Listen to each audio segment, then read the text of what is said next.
Under the burning sun of the frontier, the town of Elms Creek gathered around the old wooden post like wolves waiting for the kill. Dust swirled in slow circles, kicked by boots and horses, while the church bell tolled once, deep and heavy, as if mourning before the deed was done. A man stood bound to the post, tall, bare-chested, his skin bronze from sun and battle. His eyes were calm, too calm for a man about to die. He was Apache. Some called him a savage, others a murderer, but to most who stood in that square, he was a demon. The preacher raised his hand toward the crowd and shouted, "Don't set him free. He's a demon." The words rolled like thunder through the dry air, feeding fear into the hearts of everyone who listened. Among the townsfolk stood a woman who didn't belong there. Her dress was travel-stained, her hands trembling slightly as she held the reins of a tired horse. She looked pale and weak, her belly rounded under her faded dress, a sign of new life in a place surrounded by death. Her eyes were fixed on the Apache, not with fear, but with something deeper, something no one else could see. Whispers chased her from the edge of the crowd. Some called her cursed. Others said she'd gone mad riding all the way from the desert just to watch the hanging. But she didn't care. She had come for a reason only her heart understood. The sheriff stepped forward, his hand resting on the grip of his Colt revolver. "You've had your say, preacher," he muttered, spitting tobacco in the dust. "But the law will do the tikkun now." The Apache looked up, eyes like flint under the noose. He didn't beg, didn't plead. Just stared straight ahead, as if he was waiting for something beyond the noose, beyond death itself. A hush fell over the square. The air felt thick, heavy, the way it does right before a storm. The woman's horse shifted nervously beneath her. She gripped the saddle, her heart pounding in her throat. A few nights earlier, that same woman had ridden through the desert alone. She'd been searching for her husband's remains after the stagecoach was ambushed near the cliffs. But what she found wasn't a grave. It was the wounded Apache lying beside the wreck, half dead and tied with rope, left by bounty hunters who'd planned to claim his scalp come morning. She had untied him without thinking, tearing strips of cloth from her own dress to bandage his wounds. His eyes had met hers, wild, fierce, but not cruel. He'd whispered something in his language, something soft that she didn't understand but felt deep inside. She didn't know then that her single act of mercy would lead her to this very moment in Elms Creek. Now, as the preacher raised his Bible and began to chant his final words, she felt the weight of those desert nights pressing on her chest. The Apache had saved her once too when she'd fallen from her horse crossing the arroyo. It was he who had caught her before the rocks took her life.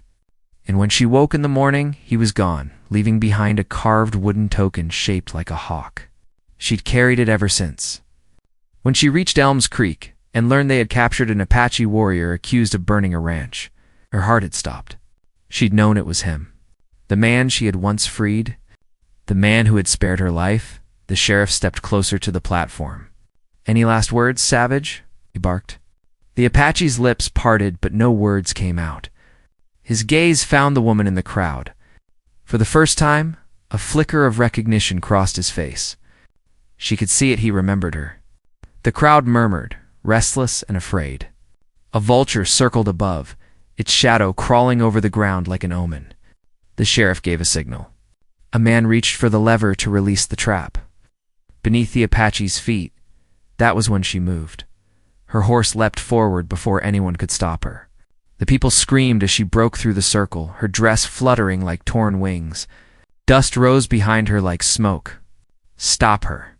Someone shouted, but the animal was too fast, too desperate. She rode straight toward the gallows, her hand reaching for the revolver hidden beneath her shawl. The sheriff drew his weapon, but hesitation froze his hand. No one had ever seen such madness, a pregnant woman charging the gallows in front of the whole town. The preacher cried out, "She's possessed. Don't let her free him. He's a demon." The woman pulled the reins, her horse rearing beside the post. The Apache stared at her, silent, waiting. In her eyes burned both fear and defiance. She leveled her revolver, not at him, but at the rope. The crowd gasped, realizing what she meant to do. The sheriff shouted, "Don't you dare." His voice cracked through the air, but it was too late. She fired. The bullet ripped through the thick hemp rope with a sharp crack. The noose fell loose from the Apache's neck. He staggered forward, breathing hard, alive. Chaos exploded. Men shouted, guns were drawn, but the Apache moved like lightning, grabbing the nearest guard's rifle and knocking him to the ground. The woman turned her horse, motioning for him to follow. "Go!" she cried. He hesitated, glancing at the townsfolk who now pointed their weapons in every direction. The preacher shouted again, "He's a demon. He'll kill us all." But the woman's voice cut through the madness, trembling yet strong. "No, he's not what you think." For a heartbeat, no one moved. The sun blazed overhead, casting their shadows long and sharp across the dust. Then the sheriff fired. The bullet missed her by inches, hitting the wood behind. The Apache sprang forward, grabbing the reins of her horse. Another shot rang out, then another. The two of them disappeared behind the old livery stable as smoke and screams filled the air. The crowd scattered, some chasing, others praying. When the dust settled, the gallows stood empty, a broken rope swaying in the wind.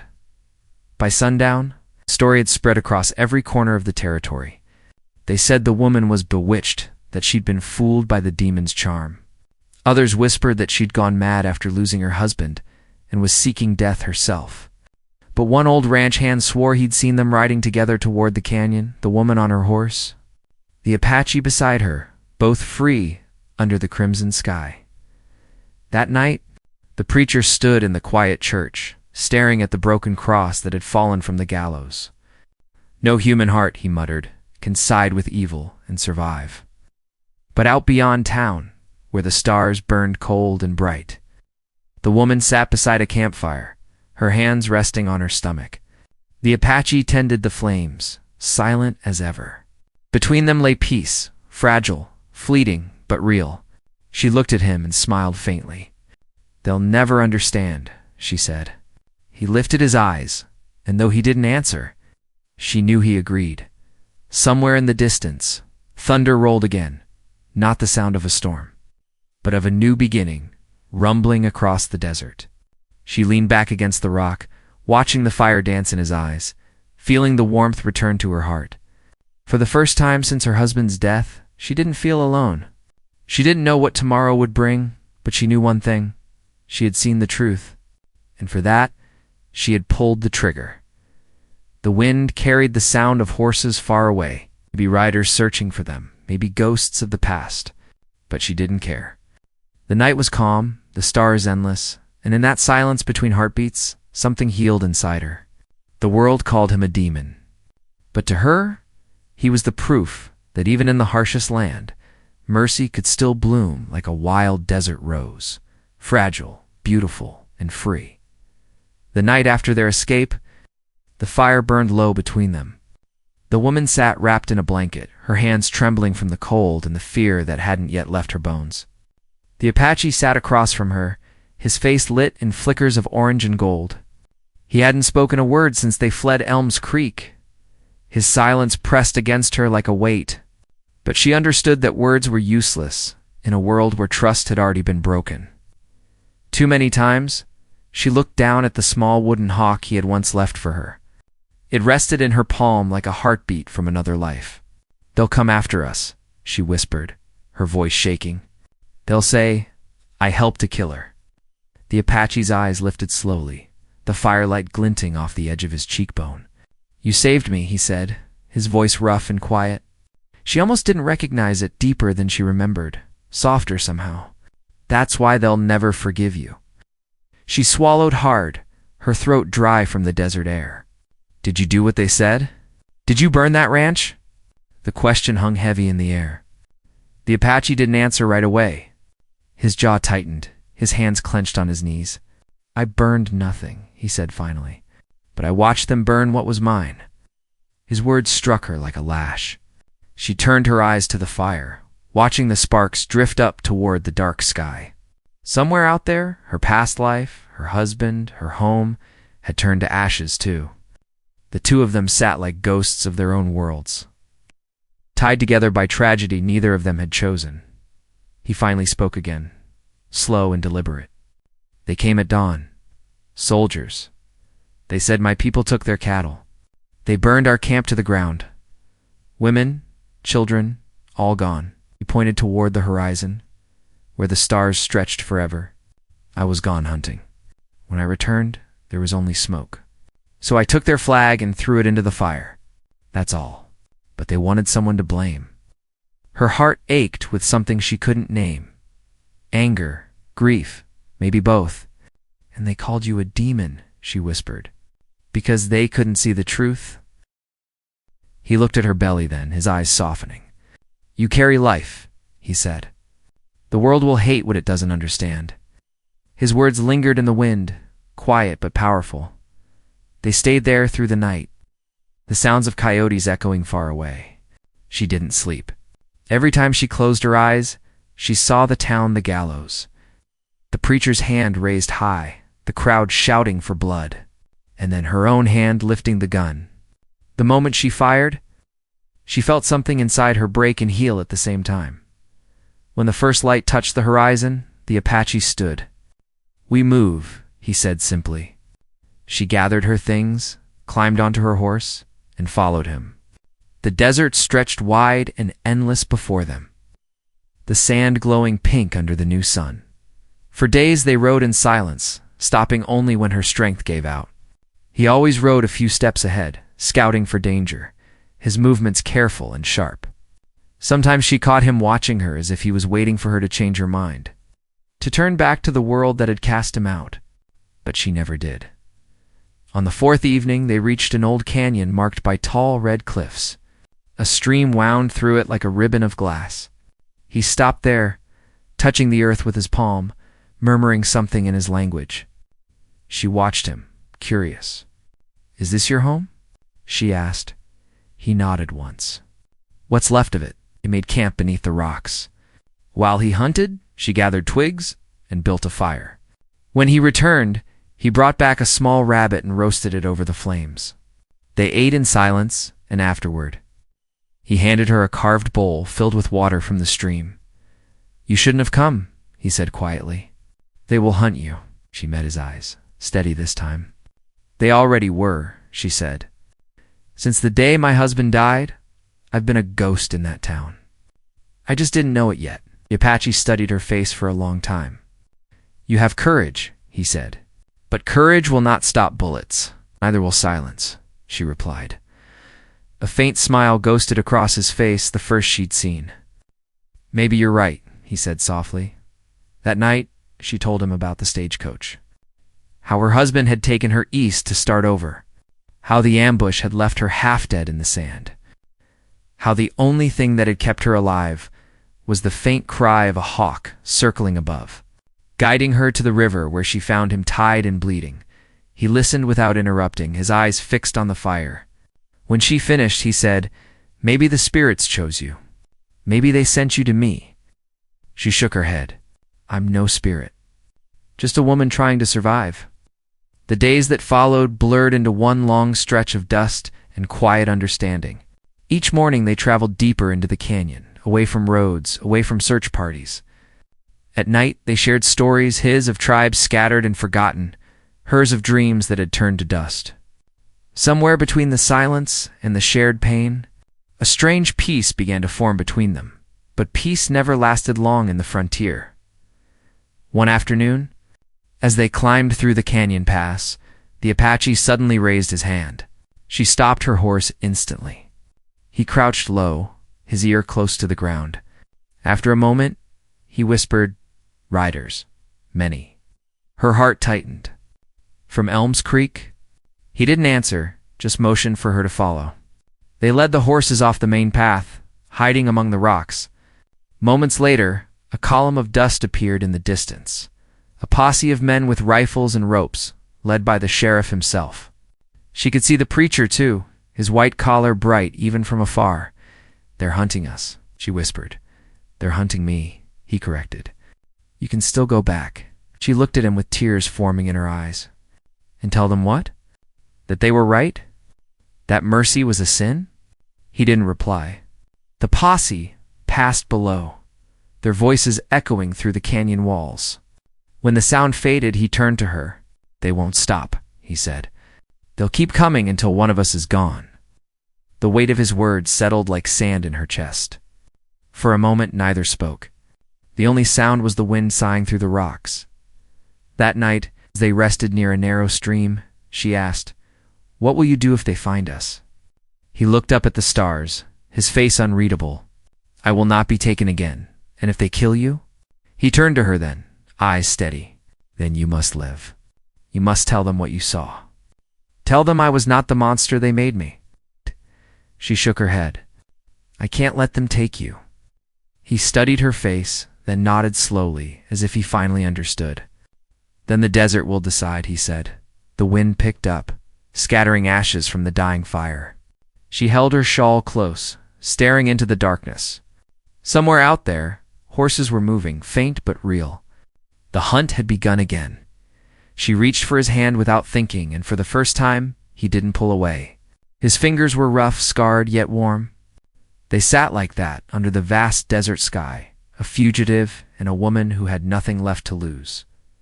When she finally spoke, her voice was little more than a whisper. "They'll call me cursed for saving you." He squeezed her hand gently. "Then let them call you what they fear most. A woman who saw the truth." The fire died down to glowing embers, their light fading into the night.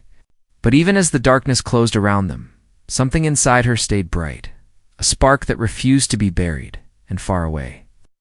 Down the canyon trail, the first flicker of torches appeared against the horizon. The posse was coming. Before dawn, the canyon felt like the inside of a drum. Sound carried and came back in strange ways, and every hoofstep from far down the wash sounded close. The woman woke to the hiss of wind in the brush and to the Apache's shadow already standing, bowstrung, rifle slung. He studied the pale line of sky where morning would break. She pushed herself up, one hand at her belly. The child kicked once, as if to warn her.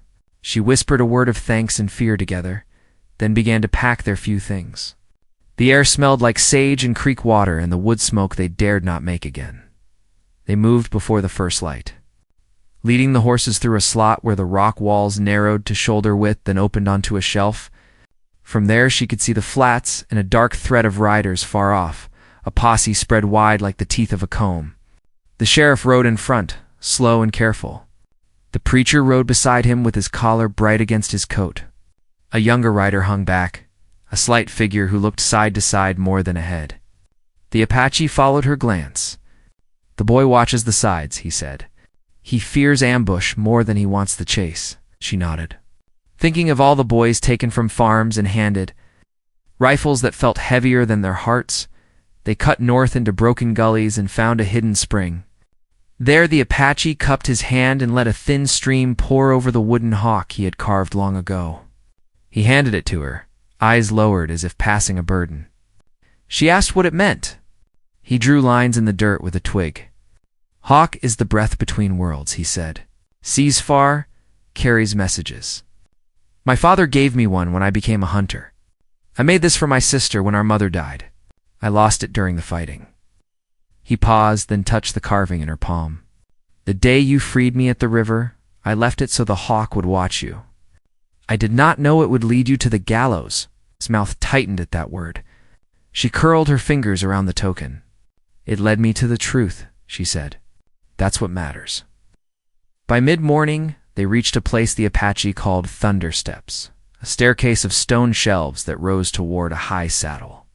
He showed her where to walk so the old rock would hold, where to duck under a leaning slab, where to press the horse's nose to still it when pebbles rattled down. From the top, the desert opened wide. Far east lay a ribbon of cottonwoods and a small ranch she had never seen before. Smoke rose from its chimney, steady and blue. The Apache watched it a long time. "A friend lives there," he said. "Old trader, once married into our people. He keeps water for those who come in peace."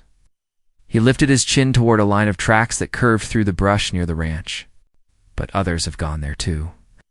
They waited until the sun stood high and the heat began to blur the ridge lines. Then they went down. The trader's place was a cluster of low buildings, corrals, and a well with a creaking windlass. A woman with gray braid and sharp eyes stood beside the gate. Her sleeves were rolled, her hands red from washing. She stared at the Apache, then at the woman, then at the rounded belly that pushed the dress tight. "You bring a storm," the gray-braided woman said. The Apache nodded once. "We need water," he answered. The woman glanced at the empty road, then at the sky, as if reading a sign written there. "Bring the horses," she said, and stepped quiet. Inside the yard, the gray-braided woman handed the traveler a dipper and a stool. "Rest your back," she said. "You look 2 months from your time, maybe less." Her voice was brisk, but kind. She studied the Apache's wounds, old scars and new marks from rope. "You were in their hands," she said, not as a question. He said nothing. She clicked her tongue and tightened the wrap on his arm. "I heard the bell yesterday," she went on. "Sound carries far. Folks at the river said a woman rode straight for the rope. I told them I would have done the same if I had seen a man stand brave like that." She looked at the traveler again, and a small smile softened her face. Mercy is rarer than gold in this land. They ate fresh bread and beans at a rough table. The trader himself returned at noon, a tall, stooped man with a hide hat and a limp that made his step close to silent. He set a sack of salt on the floor and said nothing at first, only let the 2 fugitives finish their food. Then he lit a pipe and leaned against the door. "The sheriff came 2 days ago," he said. "Asked if I'd seen smoke near the North Ridge. Said a ranch burned. Said an Apache band raided a herd." He looked at the Apache over the pipe stem. "I told him I saw white riders driving cattle through the wash where no cattle ever go unless they are hiding tracks." The woman felt a cold line run down her spine. The trader watched her face. "You lost someone in that stagecoach wreck," he said gently. Her hand tightened around the dipper. "My husband," she said. "He took me east to start a new life. The road gave him a grave instead." The trader nodded, as if he had heard this kind of truth many times. The Apache spoke slowly, the way a man chooses words like stones for a crossing. "There is a man behind the burning and the blame," he said. "A cattle boss who wants our valley clear before the railroad survey comes through. He pays drifters to raid and leave signs that point to us. He sends money to the church so the preacher will speak loud. He shakes hands with the sheriff and tells him the county needs order." The trader tapped ash from his pipe. "Harlan Pike," he said, almost to himself. "I have heard that name whispered over poker tables, where men pretend they do not fear him." The woman had never heard it. Yet the syllables felt like sand in her mouth. A slow subplot began to take shape inside the hush of the kitchen. The trader's gray-braided wife was once midwife to ranch families up and down the creek. She told how the preacher had changed after Pike's first donation. He used to speak of forgiveness.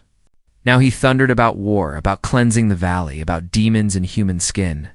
The sheriff, she said, used to lead small posses only when needed. Now he rode wide with ropes ready, and with that young deputy who carried guilt like a secret. The woman listened, nodding, feeling each piece slide next to the next until a pattern stared back at her. Toward late afternoon, hoofbeats rolled up the road. The trading post went still. The gray-braided woman stacked plates, the calm hand, and moved the fugitives to a low room at the back where produce hung from rafters. Through a crack in the boards, the pregnant traveler saw dust and sunlit coats. The sheriff's voice reached them, courteous but heavy. "Afternoon," he called. "We're tracking 2 riders. Looking for water and a trail?" The trader stepped onto the porch and drew on his pipe. "All travelers look for water," he said.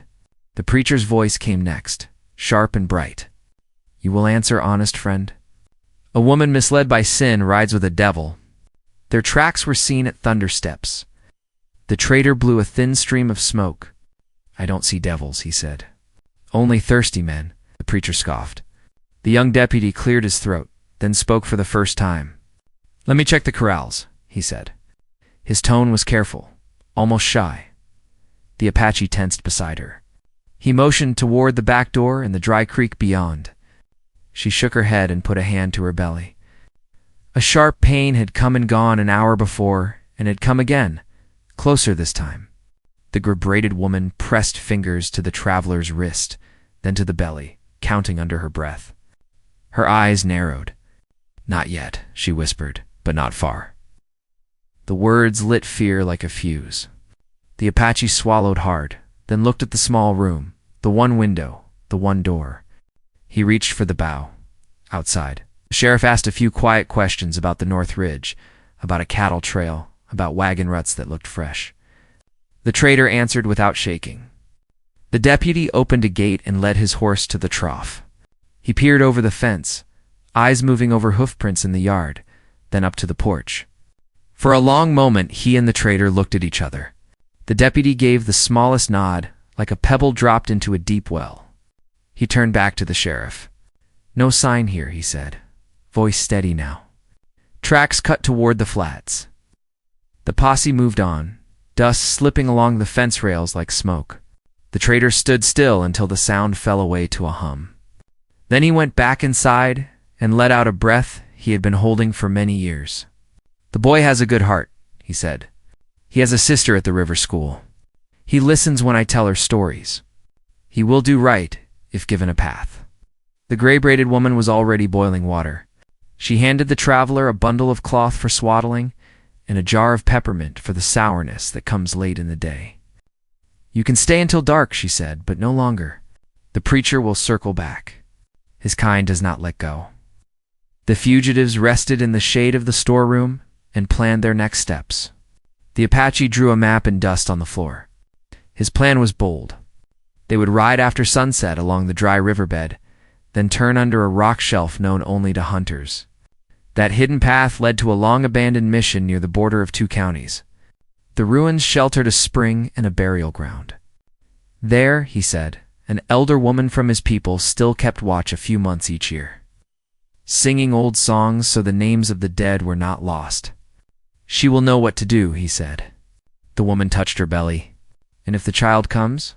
The gray-braided woman placed a firm hand on her shoulder. "Then we let the desert witness it," she said, "and we make the world help instead of harm." While the sun slid down, another thread of the wider trouble unspooled in town. The preacher met Harlan Pike behind the church where a new steeple frame rose against the gold sky. Pike wore a neat vest and a white hat that never saw dust. He measured men with the same gaze he used on cattle. "You promised fear," Pike said quietly.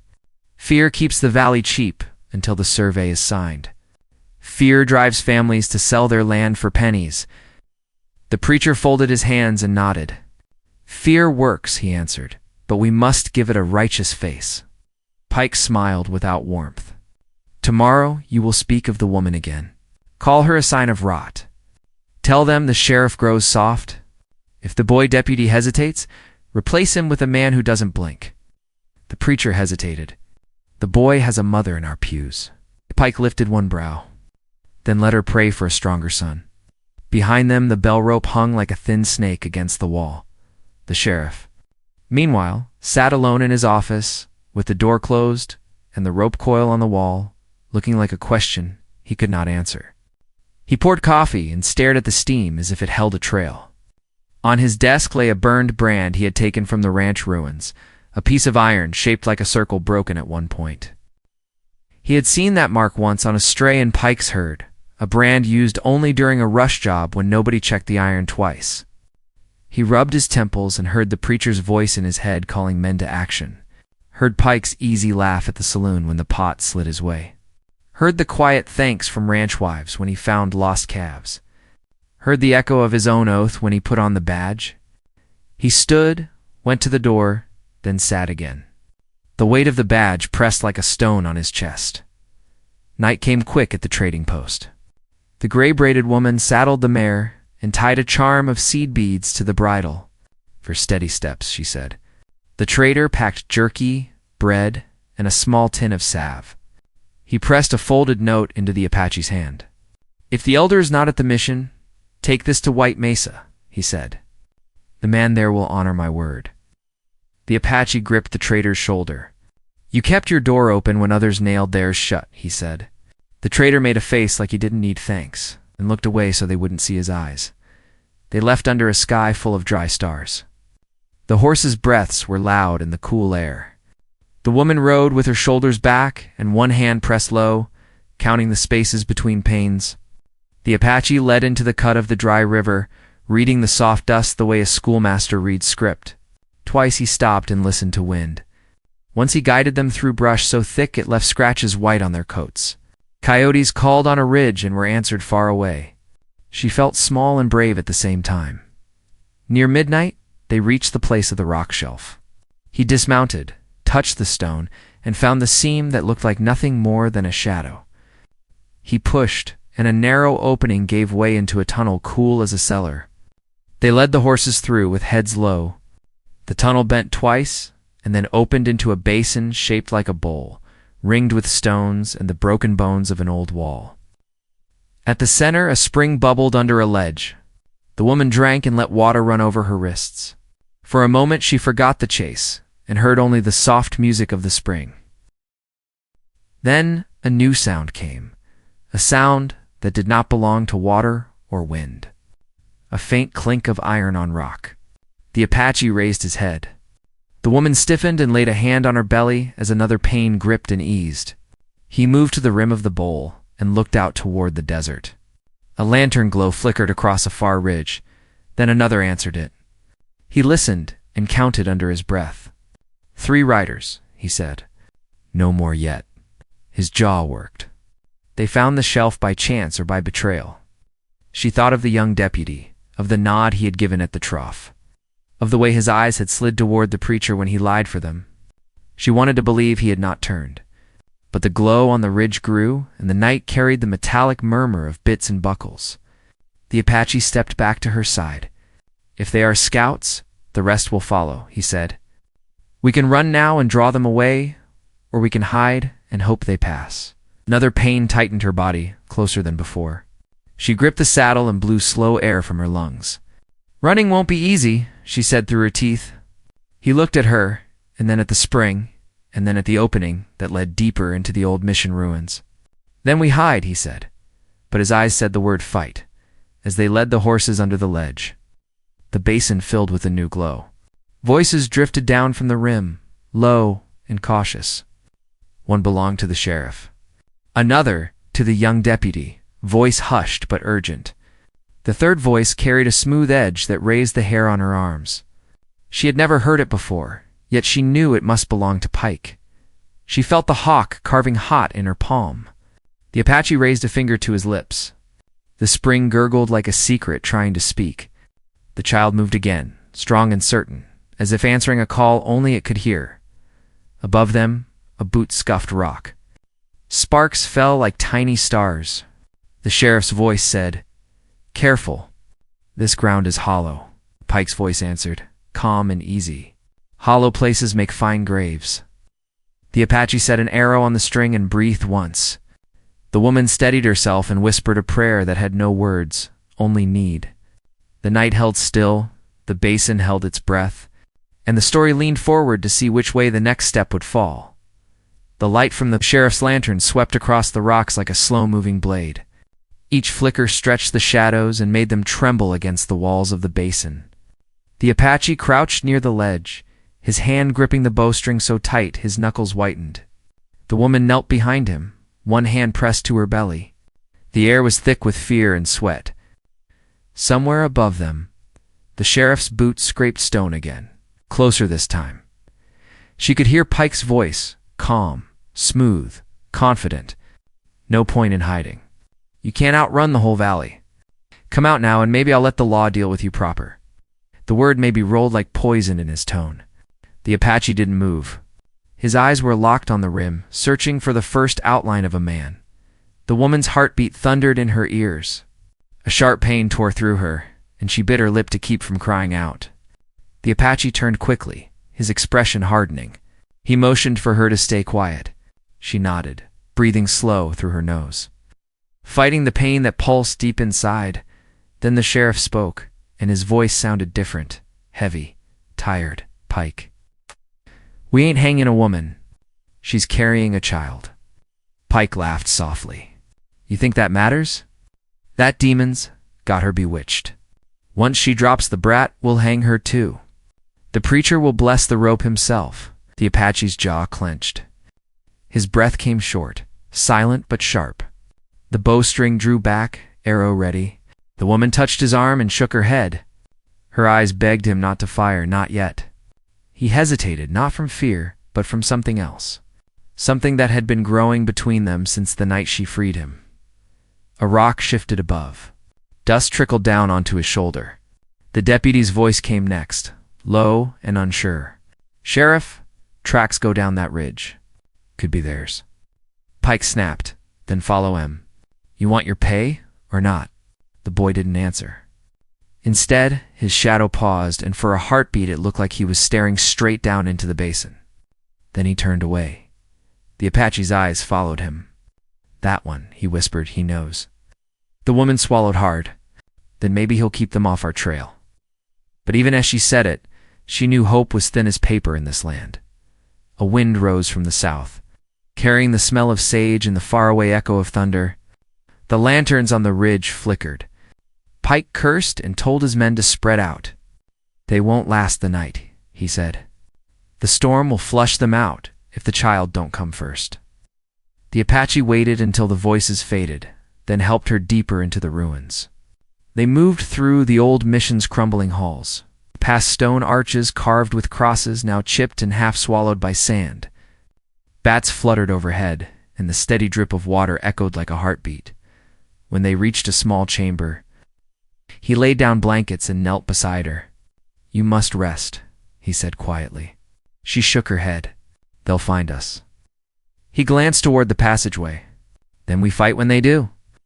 She stared at him, at the strength in his shoulders, the calm in his eyes even when the world hunted him. "You could run," she said. "Leave me here. Save yourself." He looked at her a long time before answering. "I ran once. My people died because of it. I won't run again." Outside, thunder rumbled closer. Rain began to fall, soft at first, then heavy, drumming against the rocks. The downpour blurred the lantern light, turning the desert into a haze of silver and fire. The Apache used the storm to their advantage. He moved silently through the wet corridors, placing stones to cover their tracks, setting small traps in narrow paths. The woman sat alone, clutching the wooden hawk. Each clap of thunder seemed to shake her from the inside out. She thought of her husband's voice, the sound of his laughter, before everything fell apart. She thought of the night she cut the Apache's ropes and saw the faint gratitude in his eyes. And she thought of her unborn child, a soul who would come into a world already cracked by hate and fear by the time he returned. She was pale and trembling. "It's coming soon," she whispered. He looked at her, his expression unreadable, then poured water into a tin cup and helped her drink. "You are strong," he said, "like the desert. It bends, but never breaks."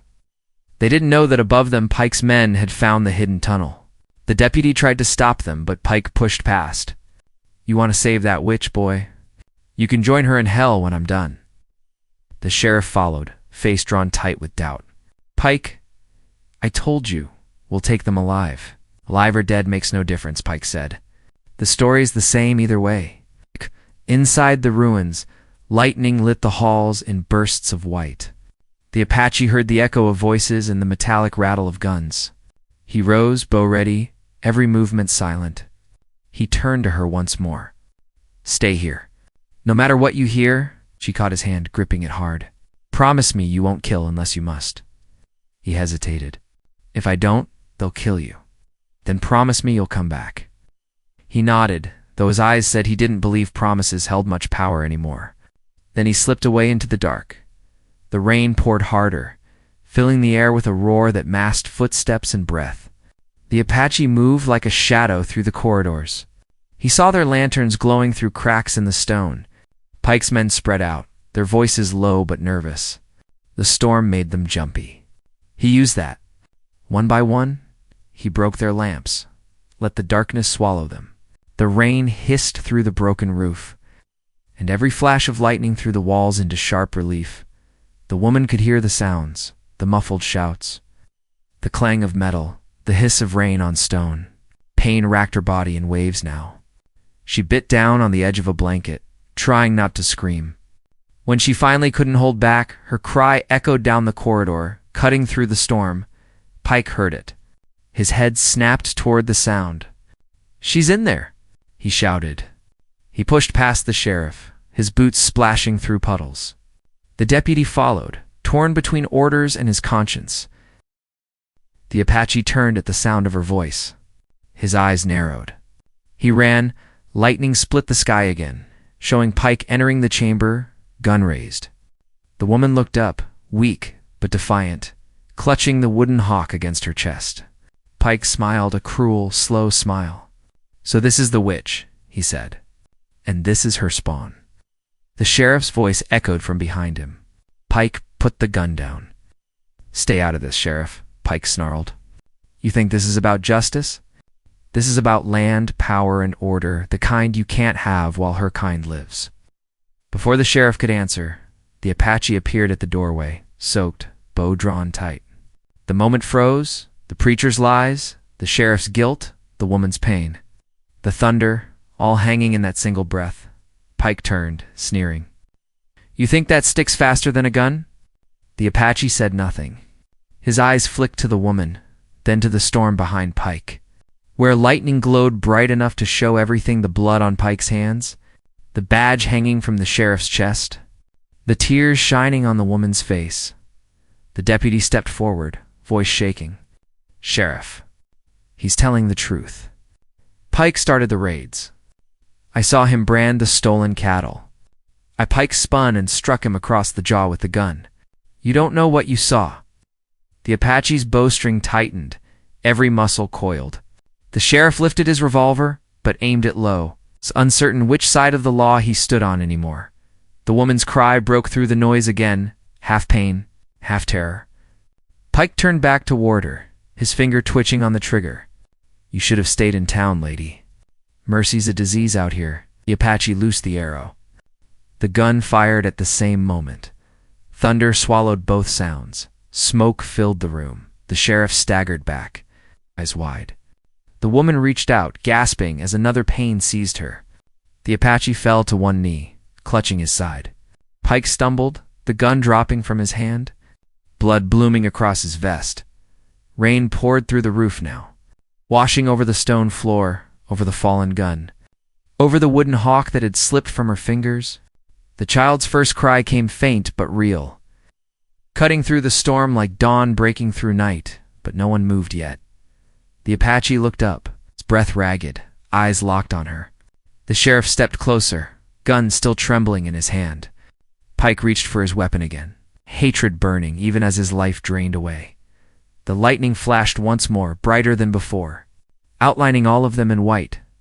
The moment before everything broke hung heavy in the air. Sharp as a blade, silent as prayer, the thunder rolled away across the desert, leaving the sound of rain and shallow breathing. Pike lay still where he had fallen, the gun slipping from his hand into a puddle. The smell of gunpowder hung in the air. The Apache staggered to his feet, one hand pressed to his wound, eyes never leaving the woman on the floor. She was pale but alive, the child now bundled in her arms, crying weakly against her chest. The sheriff lowered his gun, his face a mix of guilt and relief. For a long time, none of them spoke. The storm outside softened to a steady drizzle, as if the sky itself was tired of anger. The Apache took a slow step toward her, his breath ragged. She looked up, tears mixing with rain on her cheeks. "It's over," she whispered. He nodded, though he knew that nothing ended so cleanly in this land. He dropped to one knee beside her and touched the baby's tiny hand. The warmth of life against his bloodied fingers pulled something deep inside him, something he thought he'd lost the day his people burned. The sheriff stepped forward and crouched beside Pike's body. He checked for a pulse and found none. The bullet had gone straight through. He looked at the Apache and said quietly, "You did what I should have done a long time ago." The deputy, his face bruised, stood near the doorway, holding his side. He looked younger than he had before, the weight of what he'd done written across his eyes. "Sheriff," he said, voice trembling, "the posse's gone. The storm scattered them. They won't come back tonight." The sheriff nodded. "Good, then we'll make this right before dawn." He looked back at the woman. "You saved a man they called a demon, and in doing so, you saved this town from one who truly was." The woman smiled faintly, her voice barely a whisper. "All I did was see the truth." She looked at the child again, small and quiet now. The Apache tore a strip of cloth from his tunic and tied it tight around his wound. The bleeding slowed, but the pain didn't. The sheriff noticed and said, "There's a doctor 2 towns over at Red Hollow. You'll need him." The Apache shook his head. "The desert will heal me," he said softly. "It always does." The sheriff didn't argue. He stood and looked around the ruined mission, the crumbled walls, the broken cross half buried in dust. "No one needs to know what happened here," he said. "Pike will be found where the storm took him, and the rest will believe what they want." He turned to the deputy. "You'll ride back and tell them the truth. The preacher's gone too far. The woman and the child were never found. Maybe it'll quiet them." The boy nodded, though fear flickered in his eyes. "And what about the preacher?" he asked. The sheriff glanced at Pike's lifeless body. "He'll lose his voice without gold to feed it. Men like him always do." The night faded slowly into dawn. The storm passed, leaving the desert washed clean, the air sharp and cool. The Apache sat beside the fire he'd built from old beams, watching the woman sleep with her child in her arms. She looked peaceful, her face soft in the light. When she stirred, he handed her a piece of bread from the trader's pack. "Eat," he said. "You'll need your strength." She smiled weakly and took it, her fingers brushing his. "You should rest too," she said, her voice tender. "You've lost too much blood," shook his head. "Not as much as I've already lost in this life." They buried Pike near the dry riverbank before sunrise. The sheriff stood over the grave with his hat in his hands. "May God sort what we couldn't," he said quietly. The Apache said nothing. He placed a small stone on the mound, not for Pike, but for the balance that had finally found its place. The deputy helped cover the grave, his movements slow, as if he was trying to bury his own sins with it. When it was done, the woman held her baby close and looked out over the horizon. The world seemed wider now, more open than before. "What will you do?" she asked the sheriff. He sighed and holstered his revolver. "Maybe hang up the badge. I've been chasing law for too long, and I can't tell where it ends and guilt begins." He looked at the Apache. "You've got your freedom now, but the towns won't forget your face." The Apache met his gaze and said, "Let them remember. Maybe they'll learn what freedom costs." The sheriff nodded, understanding more than he could say. He mounted his horse and motioned for the deputy to follow. Before he rode off, he turned to the woman. "There's a cabin north of Elms Creek, near the old mine. No one lives there now. It's yours if you want it." She thanked him quietly. When they were gone, the canyon was silent again, broken only by the coo of doves and the murmur of the spring. They stayed at the ruins for another day, gathering strength. The woman named the baby Hawk, after the carving that had bound their fates. The Apache smiled at the name and handed her the small figure, now worn smooth from years of sand and touch. "He'll carry it one day," she said. "He'll know what it means." The Apache nodded. "He'll know the truth, even if the world lies to him." When the sun rose on their second morning, they packed what little they had. She rode the mare the trader had given her, the baby cradled against her chest. The Apache walked beside them, his steps slow but steady. The land stretched before them in gold and red, endless and quiet. They didn't speak much. They didn't need to. Each step away from the mission felt like leaving behind a piece of the pain that had brought them there. By midday, they reached the cabin the sheriff had spoken of. It was small and weathered, standing on a rise overlooking a dry valley. The wind whistled through the cracks, but it was shelter, and for the first time in a long while, the woman felt safe. The Apache helped her fix the door, mend the roof, and build a pen for the horse. He worked silently, as if each strike of the hammer was a promise he couldn't speak. When they finished, they stood together on the porch, watching the sunset paint the desert in fire. She turned to him. "Will you stay?" she asked.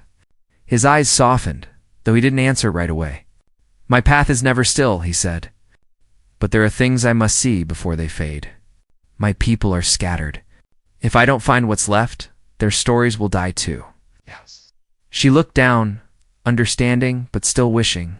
"Then promise you'll return." He touched her hand gently. When the hawk flies north again, I will follow." He left the next morning before sunrise.